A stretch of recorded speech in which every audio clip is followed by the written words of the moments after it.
انسان اپنا ہر مومنٹ اس کیمرے میں مسکراتے چہرے کے ساتھ قید کر لیتا ہے۔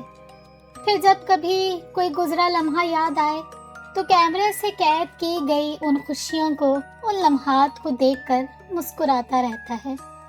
دیکھا جائے تو ایسے وقت میں یہ کیمرہ واقعی انسان کا سب سے بہترین اور قریبی دوست ثابت ہوتا ہے، جو اس کے ہر لمحے کو ہمیشہ کے لیے تصویر کی صورت میں قید کر لیتا ہے، اور وہ تصویر ہر لمحے انسان کی دسترس میں ہوتی ہے۔ وہ جب چاہے دوبارہ اس لمحے کو دیکھ سکتا ہے، یاد کر سکتا ہے۔ مگر بعض اوقات یہی کیمرہ اپنی تمام تر روشنیوں کے ساتھ انسان کے وجود میں ایسا پڑتا ہے کہ وہ لمحہ انسان کی زندگی کا سب سے دردناک لمحہ بن جاتا ہے، اور یہی کیمرہ ان لمحات کو پوری زندگی کے لیے قید کر لیتا ہے۔ پھر انسان جتنا چاہے اسے بھولنا چاہے، جتنا چاہے اسے یاد نہ کرنا چاہے، یہ کیمرہ اس تصویر کو بار بار اس کی نظروں کے سامنے لا کر اسے وہ لمحہ یاد دلاتا ہے، اور انسان بار بار گزرا ہوا درد دوبارہ محسوس کرتا ہے۔ اس کی لائر اس کی بیل کروانے میں کامیاب ہو گئی تھی۔ صرف ایک بریسلٹ کی بنیاد پر وہ اسے جیل میں نہیں رکھ سکتے تھے، اور پھر وہ ہتھیار یا ڈالی جس سے قتل کیا گیا تھا وہ بھی پولیس کو نہیں ملا تھا۔ تو اب انابیہ اپنی لائر تانیہ، شارق اور زمان کے ہمراہ پولیس اسٹیشن سے باہر نکل رہی ہے۔ ساتھ چلتے ان 4 لوگوں میں سے بس تانیہ ہی تھی جو کہ مسلسل کچھ نہ کچھ کہہ رہی تھی۔ کبھی وہ انابیہ کو یہ حوصلہ دیتی کہ وہ اسے بچا لے گی، تو کبھی وہ اسے مختلف ہدایات دیتی، جبکہ شارق اور زمان پتھریلے تاثرات لیے خاموشی سے تیز تیز قدم اٹھاتے جلد از جلد اس جگہ سے نکلنا چاہتے تھے۔ مگر پولیس اسٹیشن میں جانا جتنا آسان ہوتا ہے، وہاں سے نکلنا اتنا ہی مشکل۔ باہر قدم رکھتے ہی کیمرے کی کئی فلیشز نے انابیہ کے چہرے پر وار کیا۔ میڈیا رپورٹر مائک ہاتھ میں پکڑے مکھیوں کی طرح اس پر جھپٹ پڑنے کو تیار تھے، جبکہ کچھ شارق اور زمان ان سب کو گھسیٹتے، انابیہ کے لیے جگہ بناتے، اسے کسی بھی طرح گاڑی تک پہنچانے کی کوشش کر رہے تھے۔ مس انابیہ، کیا یہ سچ ہے کہ آپ نے ہی مسٹر شاہد کا قتل کیا ہے؟ کیا آپ کو باعزت بری کیا گیا ہے یا کم ثبوتوں کی وجہ سے پولیس کو چھوڑنا پڑا؟ کیا آپ کے پاس انہیں مارنے کا کوئی موٹو تھا؟ تمام ثبوت آپ کے خلاف ہیں، تو کیا کوئی آپ کو پھنسا رہا ہے یا اس کے پیچھے آپ کا ہی ہاتھ ہے؟ سوال پر سوال تھا، فلیش پر فلیش، اور زندگی میں پہلی بار انابیہ کی گردن جھکی تھی۔ زندگی میں پہلی بار اسے اپنا منہ چھپانا پڑا تھا۔ زندگی میں پہلی بار زمان اور شارق خود کو اس قدر بے بس محسوس کر رہے تھے۔ وہ جلدی سے اس بھیڑ سے نکل کر گاڑی میں چھپ جانا چاہتے تھے، پر یہ راستہ تھا کہ ختم ہی نہیں ہو رہا تھا۔ سنا ہے مسٹر شاہد کے منگیتر نے آپ کا نام لیا ہے، تو کیا وہ جھوٹ کہہ رہی ہیں؟ اور اس سوال نے انابیہ کے قدموں کو اپنی گرفت میں لیا تھا۔ وہ اچانک رک گئی، حیرت اور بے یقینی اپنی آنکھوں میں لیے وہ اس رپورٹر کو دیکھ رہی تھی جس نے یہ سوال کیا تھا۔ کیا آپ اس بات سے بے خبر تھیں کہ مسٹر شاہد کے منگیتر نے آپ کا بریسلٹ پہچانا تھا؟ اسے اپنی طرف دیکھتا پا کر اس رپورٹر کو ہمت ملی، اور وہ ایک قدم آگے بڑھتے ہوئے مزید سوالات کرنے لگا، جبکہ انابیہ کا وجود جیسے ہلنا ہی بھول گیا تھا۔ نو کوسچنز، زمان نے اس رپورٹر کو آنکھیں دکھاتے ہوئے سخت لہجے میں کہتے انابیہ کو دونوں بازوؤں سے پکڑتے وہاں سے نکالنا شروع کیا، جبکہ رپورٹر ایک دم ہی خاموشی سے پیچھے ہو گیا۔ کیسے نہ ہوتا، وہ اسی کے چینل سے تھا۔ بڑے دھکوں کے بعد وہ انابیہ کو گاڑی تک پہنچانے اور وہاں سے نکالنے میں کامیاب ہو گئے۔ اس گاڑی میں اب ایک سناٹا سا تھا۔ گھر پہنچنے تک کسی نے بھی ایک دوسرے سے کوئی بات نہ کی تھی۔ انابیہ گاڑی سے اترتے ہی امی کے گلے لگتے رونے لگی۔ زمان سر جھکائے ایک صوفے پر بیٹھ گیا، جبکہ فیصل ہمدانی بیٹی کے سر پر ہاتھ رکھ کر اسے تسلی دینے لگے۔ سب ٹھیک ہو جائے گا، فکر مت کرو، ہم سب تمہارے ساتھ ہیں۔ انابیہ اب اپنے آنسو صاف کرتی ہوئی زمان کی جانب دیکھتی ہے، جس کا سر اب بھی جھکا ہوا ہے، اور یہ سر آج میری وجہ سے جھکا ہے۔ سوچتے ہوئے وہ اس سے نظریں چراتی اپنے کمرے کی جانب بڑھتی ہے۔ میں شارق کی آواز پر زمان نے سر اٹھا کر اسے دیکھا۔ نظروں میں غصہ تھا کہ افسوس وہ سمجھ نہیں سکا۔ میں شرمندہ ہوں، شارق نے فیصل ہمدانی کی جانب شرمندگی سے دیکھتے کہا۔ جو ہونا تھا وہ ہو گیا، میری بیٹی گھر آ گئی ہے، میرے لیے یہی بہت ہے، دھیمی آواز میں کہتے وہ بھی اپنے کمرے کی جانب بڑھ گئے۔ اگر ہمیں پہلے معلوم ہو جاتا، زمان نے کہنا شروع کیا، جس پر شارق نے اس کی جانب دیکھا۔ غصہ، ناراضگی اور افسوس سب کچھ تھا وہاں، تو آج انابیہ کو یہ سب فیس نہیں کرنا پڑتا۔ اپنی بات مکمل کر کے وہ بھی تیزی سے اپنے کمرے کی جانب چلا گیا۔ اب شارق اس لاؤنج میں اکیلا تھا۔ پھر کوئی خیال آتے اس نے باہر کا رخ کیا، انداز میں اب بے تحاشا غصہ تھا۔ وہ اپنے کمرے میں آئی تو لیزا بے چینی سے اس کے پاس آئی۔ تم ٹھیک ہو انابیہ؟ وہ فکر مندی سے گویا ہوئی۔ مجھے تنہائی چاہیے لیزا، دھیمے انداز میں کہتے وہ بیڈ پر بیٹھی۔ تمہیں اس وقت دوست کی ضرورت ہے انابیہ، میں تمہیں چھوڑ کر نہیں جاؤں گی۔ وہ اب اس کے ساتھ بیٹھی، اس کے ہاتھ پر ہاتھ رکھے کہنے لگی، میں انسانوں کی جس بھیڑ سے گزر کر آئی ہوں نا لیزا۔ انابیہ نے اب اپنی سرمئی نم آنکھوں سے لیزا کی جانب دیکھا۔ کتنا درد تھا ان آنکھوں میں، اور لیزا جانتی تھی کہ یہ کسی کے قتل کے الزام نہیں، بلکہ میڈیا کی وجہ سے ہونے والی بدنامی کی وجہ سے ہے۔ میں نے انسانوں کے خوفناک چہرے دیکھ لیے ہیں، اور اب مجھے اپنے آس پاس انسان نہیں، بس تنہائی چاہیے۔ اس کے چہرے سے نظر ہٹا کر وہ اٹھی اور کھڑکی کے پاس جا کھڑی ہوئی، نظر صاف نیلے آسمان پر تھی۔ پلیز، التجائی لہجہ تھا۔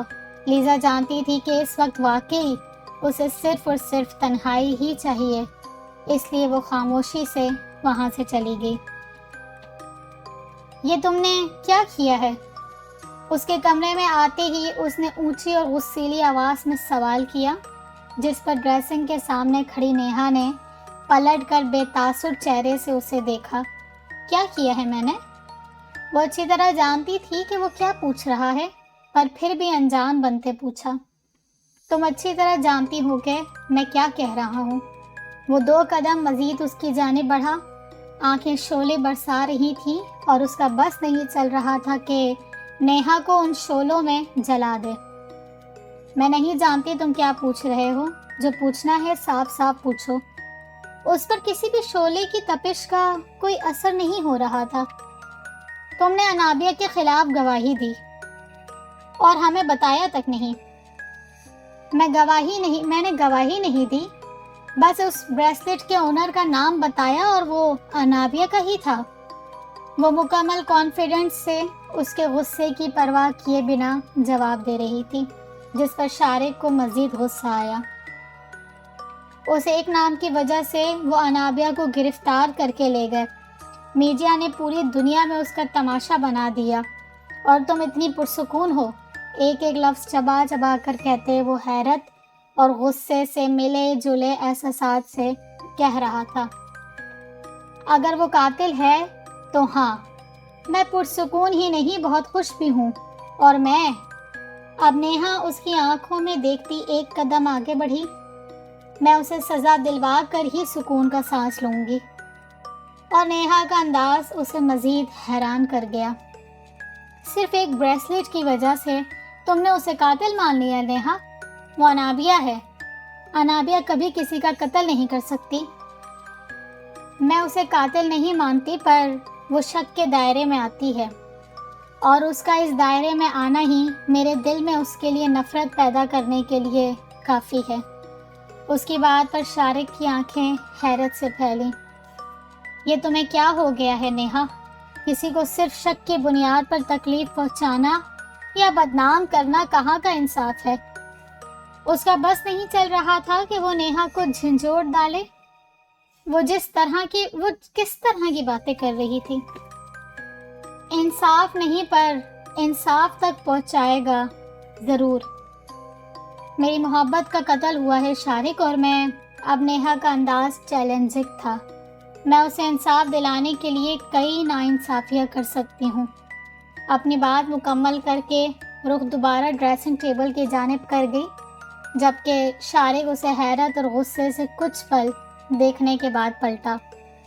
وہ تیزی سے اس کمرے سے نکلنے والا ہی تھا کہ نیہا کے اگلے جملے نے اس کے قدم روک دیے۔ تم انابیہ سے محبت کرتے ہو۔ الفاظ اس کے جسم کو جیسے جما گئے۔ وہ ہل نہیں پایا، نہ پلٹ کر اسے دیکھا، نہ آگے بڑھ سکا۔ اگر میری جگہ تم ہوتے تو تم بھی اپنی محبت کے لیے کسی کی بھی محبت قربان کر دیتے۔ وہ کہہ کر خاموش ہو چکی تھی۔ شارق کے قدموں میں جیسے جان آئی۔ اس کے قدم اپنے کمرے کی جانب بڑھے۔ جو بات وہ خود سے کہنے سے بھی ڈرتا تھا، وہ بات آج نیہا نے کہی تو دل نے اقرار کے نعرے لگانے شروع کر دیے تھے، جیسے دل انتظار میں تھا کہ یہ الفاظ ادا ہوں اور وہ لبیک کہے۔ آج اس کے اور اس کے دل کے درمیان لگا یہ پردہ جو اس کی محبت کو چھپا رکھا تھا اتر گیا۔ آج اس نے محبت کو دیکھ لیا تھا۔ آج محبت کے وجود کو اس نے مان لیا تھا۔ آج جب محبت پر لبیک کہا جا چکا تھا تو اب وہ اس محبت کے لیے کچھ بھی کر گزرنے کو تیار تھا، پھر چاہے اسے اپنی ہی بہن کے خلاف کیوں نہ جانا پڑے۔ محبت یہی تو کرتی ہے، خود غرضی، جو آج نیہا میں تھی، جو اب شارق میں آ گئی۔ اس نے موبائل آف کر کے سائڈ ٹیبل پر رکھا اور رخ دوبارہ کھڑکی کی جانب کیا۔ ہر چینل اسی کے بارے میں بات کر رہا تھا۔ سوشل میڈیا پر اس کی تصاویر کے ساتھ لوگ تبصرے کر رہے تھے۔ بس کچھ گھنٹوں نے دنیا کے بدصورت چہرے اس پر ظاہر کر دیے تھے۔ اسے اب سمجھ آیا تھا کہ عورتوں کو پولیس اسٹیشن سے دور کیوں رکھا جاتا ہے۔ جب کوئی لڑکی کسی بھی وجہ سے میڈیا اور سوشل میڈیا کی نظروں میں آتی ہے تو کوئی فرق نہیں پڑتا کہ وہ کس گھرانے سے تعلق رکھتی ہے۔ کوئی فرق نہیں پڑتا کہ وہ کتنی باکردار اور شریف ہے۔ کوئی فرق نہیں پڑتا کہ وہ گنہگار ہے بھی یا نہیں، بس وہ ایک لڑکی ہے۔ تو اب دنیا کے ہر کونے پر موجود انسان، اپنے اپنے گھروں، دفتروں اور مختلف جگہوں میں بیٹھے انسان، اس پر ہر طرح کا تبصرہ کرنے کا حق حاصل کر لیتے ہیں۔ کوئی فرق نہیں پڑتا کہ وہ حق انہیں خود اس لڑکی نے دیا ہو یا پھر کسی نے چرایا ہو۔ وہ اس وقت ایک ساتھ کئی تکالیف، کئی مشکلات اور کئی پہیلیوں سے گزر رہی تھی۔ ایک جانب وہ کرسٹل آئس جو اس کا پیچھا نہیں چھوڑ رہی تھی، دوسری جانب شاہد کا قتل جس کا شک اسی پر تھا، تیسری جانب یہ میڈیا جس نے اس پر زندگی تنگ کر دی تھی، چوتھی اور گھر والے جن کی تکلیف اور اس شرمندگی کی وجہ وہ بنی تھی، اور آخری وہ آفیسر بدر جو جانے اس کی مدد کیوں کرنا چاہتا تھا۔ اس کا سر درد سے پھٹ رہا تھا۔ دوپہر سے اس نے نہ کچھ کھایا تھا، نہ ہی اپنے کمرے سے باہر نکلی تھی۔ وہ تنہائی چاہتی تھی اور سب نے اسے وہ دی تھی۔ وہ جی بھر کے رو چکی تھی، تو اب بس وہ سکون سے ان تمام مسئلوں کو سوچ رہی تھی۔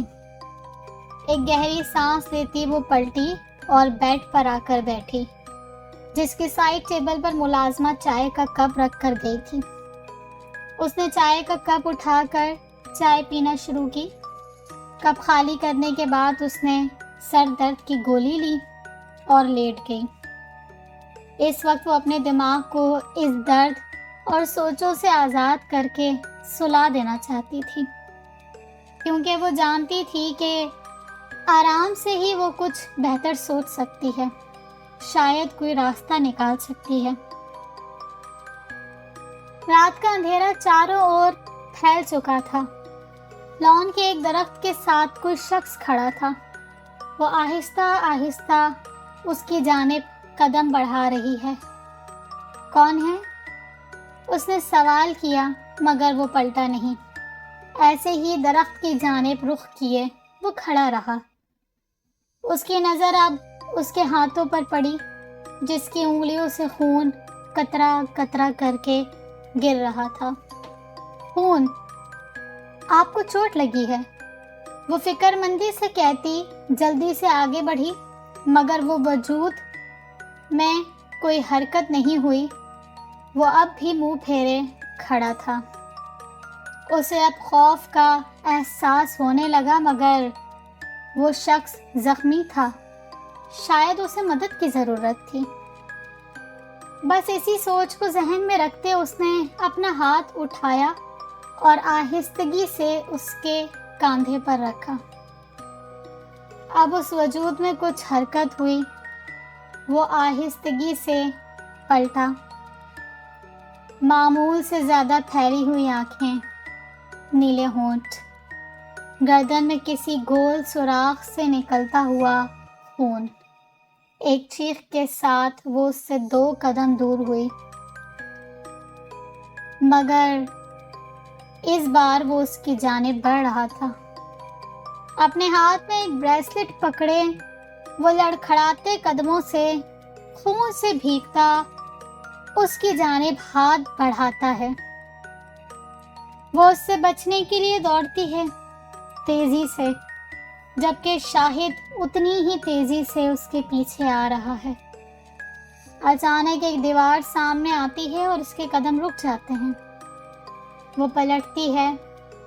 شاہد اب بھی خون سے بھیگے ہاتھ میں بریسلٹ پکڑے اس کی اور بڑھ رہا ہے، اپنا ہاتھ بڑھاتے ہوئے۔ مرڈرر، شاہد نے ایک خوفناک آواز میں کہا۔ وہ 2 قدم مزید پیچھے ہونا چاہتی ہے، پر وہ دیوار اس کی کوشش ناکام کر چکی ہوتی ہے۔ وہ اب خوفزدہ چہرے سے نفی میں سر ہلاتی ہے۔ میں نے نہیں مارا، نو۔ شاہد اب اس سے بس 2 قدم کے فاصلے پر ہوتا ہے، جبکہ اس کے وجود سے نکلتا خون اس کے پاؤں تک پہنچ چکا ہے۔ ہاتھ سے گرتے قطرے اس کے کپڑوں پر گر رہے ہیں۔ وہ دیوار سے مزید چپکتی ہے، ایسے جیسے اس کے پار نکل جانا چاہتی ہو، پر نہیں۔ فرار اب ناممکن ہے اور شاہد اب اس کے بہت قریب۔ شاہد کا ہاتھ اس کے قریب آتا ہے۔ وہ چہرہ بائیں اور پھیرتی ہے۔ اس کا ہاتھ اس کے چہرے کو لگتا ہے۔ خون کا نشان اب اس کے چہرے پر پڑتے ہیں۔ چیخ میں اضافہ ہوتا ہے۔ شاہد کا ہاتھ اب اس کی گردن کی اور بڑھنے لگتا ہے۔ Help me! بے اختیار ہی وہ چیختی ہوئی کسی کو مدد کے لیے پکارتی ہے، اور اگلے ہی لمحے شاہد ہوا میں اڑتا ہوا دور جا گرتا ہے۔ وہ خوف اور حیرت سے چہرہ سیدھا کرتی ہے۔ وہ سامنے اسے کھڑا پاتی ہے، وہی روشن چمکتی کرسٹل آئز۔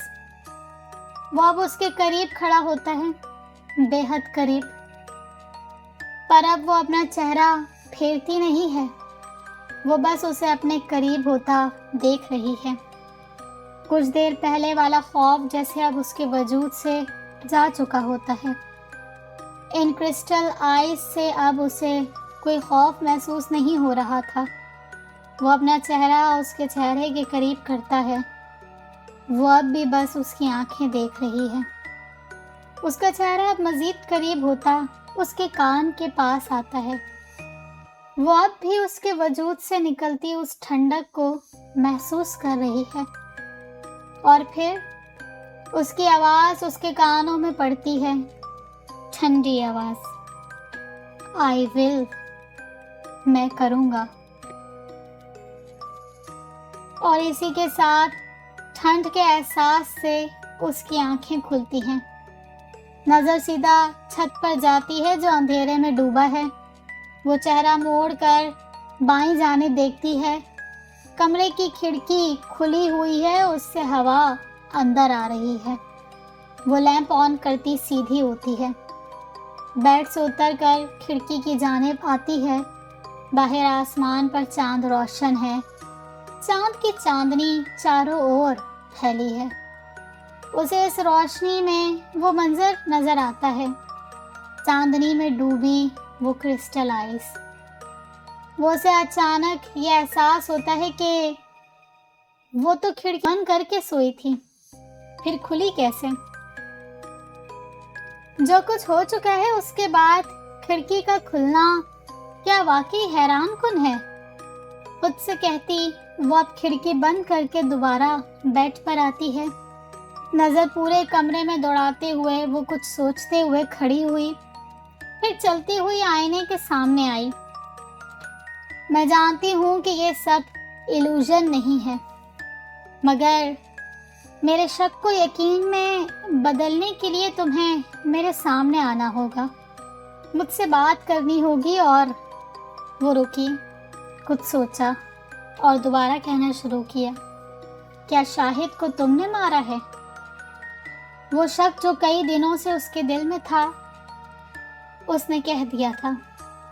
اب وہ انتظار کرنے لگی کہ شاید کچھ ہو، کسی ہارر مووی کی طرح، کوئی بلب جلے، کوئی چیز ٹوٹے، کھڑکی کھلے یا پھر کوئی آواز ہی آئے، پر ایسا کچھ نہیں ہوا۔